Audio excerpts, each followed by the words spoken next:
Welcome back to Heroes on Our Island. I'm your host, Mike Stevens, coming to you this week from Wyandanch.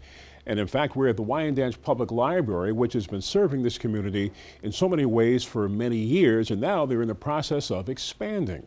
Let's go to Hempstead now to meet a man who is a fighter. The enemy? Prostate cancer. I was like 19, 20 years old, and my grandfather told me he felt ill.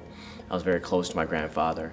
In my senior year, back in 2002, when I was getting ready to graduate college, he died. He died of prostate cancer, and I did not know what that, was from the diagnosis into, the symptoms that followed with him not living long, for like 6-7 months.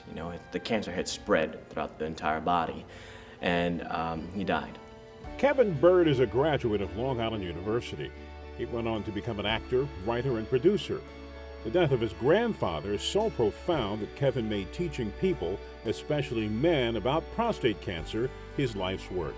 I decided to start an organization called the Prostate Cancer Foundation. But before we started the foundation, I decided to do a small film called The Last Days. And The Last Days was used as a mechanical mechanism to help spread the awareness of prostate cancer. I wrote and starred in a short film called The Last Days, used it as a source with a young man being diagnosed with cancer, and he had a life, and when he was diagnosed with this symptom, it affected everything around him, his love life, with his girlfriend in the movie, his friends, his work, everything got affected. And The Last Days was used as a way to help spread the awareness of prostate cancer. And that was just the beginning. An off-Broadway play was developed by Kevin to continue to get the word out about prostate cancer. And with the backing of his own nonprofit agency, the Brown Byrd Prostate Foundation, Kevin looked for even more ways to get information about prostate cancer, which is extremely urgent, given that every 19 minutes a man dies from the disease, and every 2.7 minutes someone is diagnosed. In 2009, Kevin embarked on his first National Prostate Cancer Awareness Tour with Rabbi Ed Weinsberg and Dr. Rob Carey, a 13-city tour where they actually did prostate cancer screenings. Atlanta, Georgia, Boston, we went to Florida, upstate New York, on the West Coast. We went all over. And we went to synagogues, churches, anywhere that the door was open for us. The mission's so important, the impact's so great. National and international recognition followed, including letters of appreciation from the Queen of England and Pope Benedict. And in this year, since we've been having this Observance Day proclaimed for the past 5 consecutive years, we had Niagara Falls illuminate in honor of my foundation's work this year. So the entire falls was lit up in blue, and because that's the national color for prostate cancer, and it paid homage on a worldwide level to the men who died of prostate cancer in honor of the Brown Byrd Prostate Cancer Foundation's work that we do.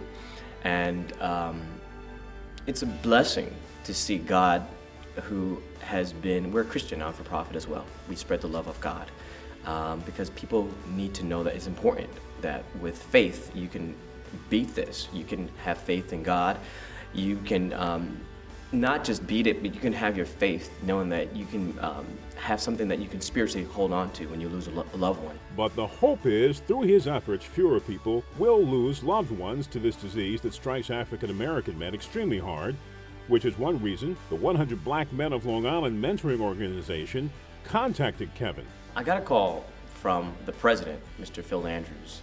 He had called me and said, I've been reading, following the great work that you've been doing for prostate cancer within the community and at large, and he had asked me would I be interested in being their new health and wellness chairman for the 100 Black Men of Long Island, serving the Nassau and Suffolk County. So with much prayer, I said yes. Kevin says prostate cancer is the #1 disease that is killing African American men, especially as they move past their 30s. According to federal government figures, African American men are twice as likely to die from prostate cancer as white men. So how does he suggest bringing those numbers down?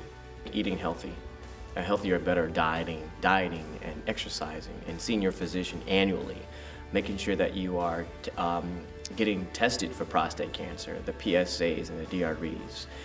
Those are two of the main tests to detect early detection whether or not you have symptoms or it can be diagnosed or have prostate cancer. And if you do have prostate cancer, you can definitely change your whole eating regimen, eating healthier foods, vegetables, and staying away from a lot of fatty acid foods and things like that that are high in cholesterol and things like that, and following up with a dietitian and a nutritionist, things like that of that sort. Just changing your overall eating habits and having loved ones that are a great support team around you. For his efforts, Kevin says he's gotten much needed attention from the media and even has a street named after him. But he says that's not what motivates him. The accolades and the honors, it's really nice. It's not about that. It's about saving lives, And if one life can be saved through my mission, then okay, I'm happy.